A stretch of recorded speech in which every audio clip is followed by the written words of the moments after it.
Hi, I'm Bob with Wolfe Ridge. In front of me here we have our FR24 smokeless fire ring, and on the table here we have some new accessories that are in the testing stage here at Wolfe Ridge. So for this video today, I'm going to show you guys a couple of new things we are working on for the smokeless fire rings, including a bottom and a grilling attachment.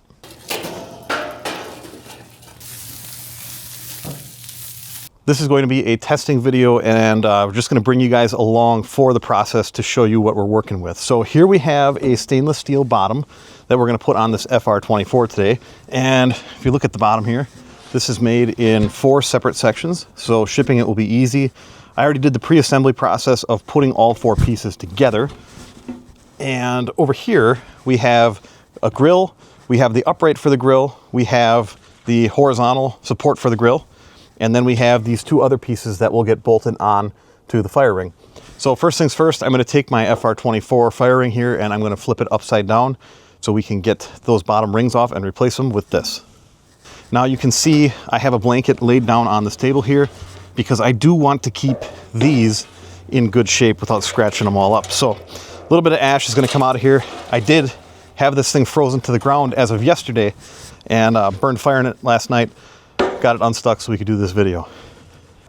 What I'm going to do next here is take off these bottom 4 pieces, and we're going to use the 5/32 bit on my impact here. I made sure that all of these are clean, the inside of these hex heads, and that's one thing you want to make sure before you try to take these out, because you could run the risk of stripping them if you try to force this in there and there's gunk in there as well. So I'm going to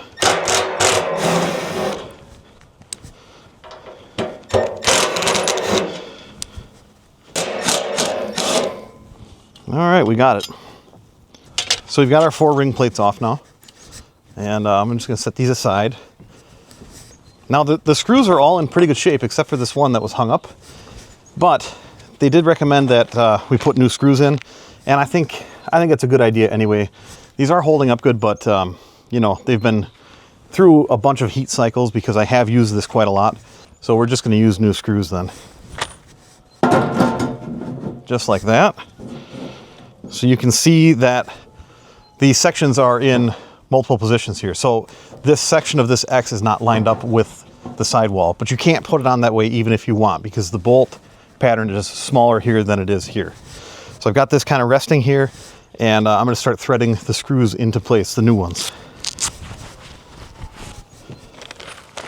And as well as that, I'm going to put this bottom piece on. This is going to, not this piece. This is going to act as a support for the grill upright that we're putting on. And I'm going to put that one right on over here. So we will thread this through. Okay, I got both of those started. Now I'm just going to go around and loosely start all of these screws.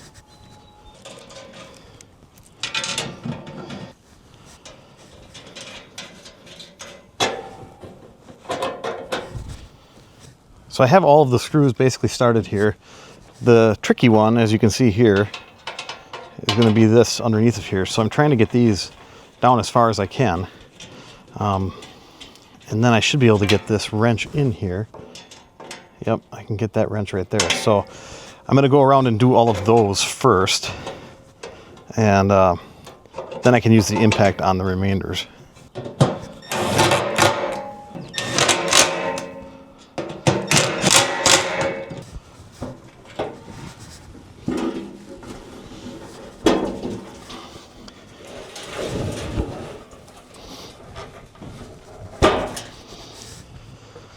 So the bottom still sticks out, kind of like the top does. So you have that same uniform look as you go around here. And now you can see basically these are acting as feet.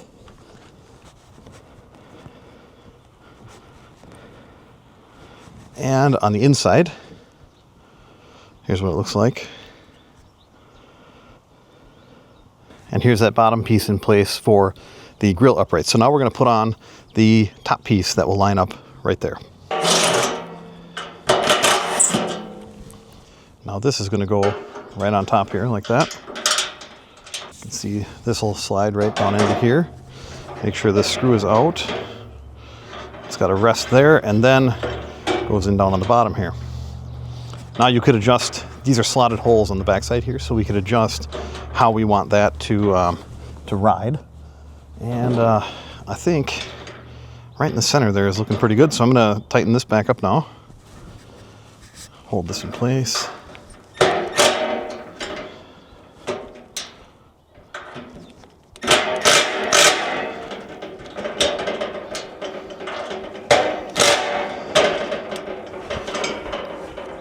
So this is we've got the upright in place here, and now I'm just going to snug this up just a little bit just to keep this from wanting to turn. Then we have our horizontal piece that'll slide on here. Slide that on, and again, I'll snug that up.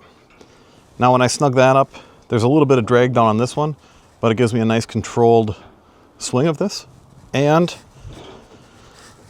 then we have our stainless grate here. And you can see that there's kind of a lip around the edge here. So this is going to be the top side of it. And we'll slide this on here. And this has the ability to spin too. So we can put this kind of in position here right over the fire. And then if we need to raise and lower it, we can just loosen this up a little bit, slide that down, tighten it again. And if we want to take the food off, we can just slide that over. I like to use the log cabin method. So basically what I'm going to do is put the kindling pieces down and kind of make a pattern here. And the reason I do it this way is to get airflow between all of these pieces. And you can never have too much of this stuff. The more the merrier. Get all of these pieces into kind of a checker pattern, a log cabin pattern. Then I'm going to grab some birch bark, put down in the center, and then one fire starter. This may seem ridiculous, but I want to light this thing once. And I want to get it hot and fast, get a nice bed of coals, so I can start putting some firewood on there and then start cooking over it. So towards this top here, I'm going to try and leave the center open so I can drop my fire starter right in there. I'm going to use 2 of these Master Force fire starter squares. So I'll just set these in here for the time being, and then I'll get the lighter. Between takes here, it started raining, so we'll see how well this goes now that I have my fire starters wet. I have the kindling wet, and my bark is wet as well. But let's see what we can do here.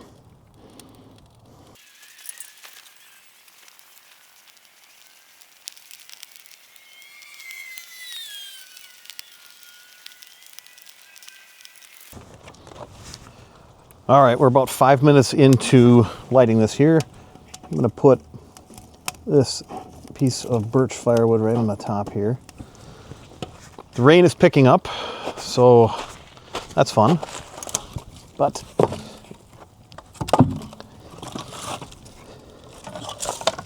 get a couple other dry pieces of firewood on here, and I think that will be all right. You can hear this thing spitting and sputtering because of the rain that's already in there.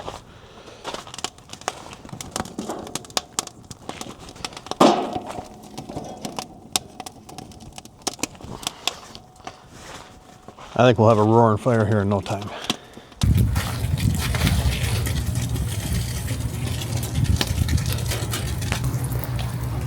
I'm going to keep the Italian sausages separate.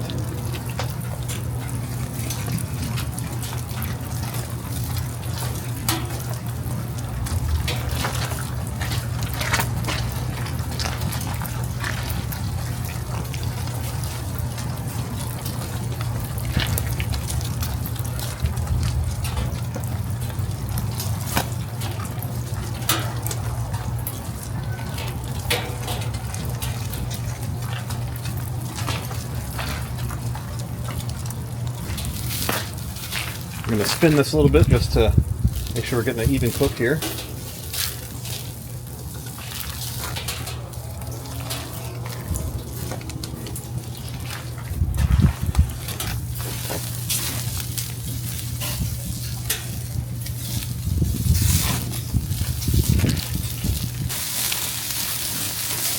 So the fire picked up a little bit, so I'm going to raise up this grate a little bit.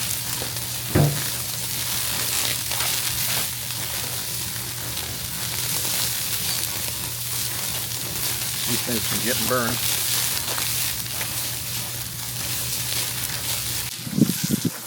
All right, I'm gonna call that good. So what I'm gonna do here is raise this all the way up, and then that way, they're still staying warm, but they're not gonna be getting cooked much more. I'm gonna go in and get my tray, get these off of here.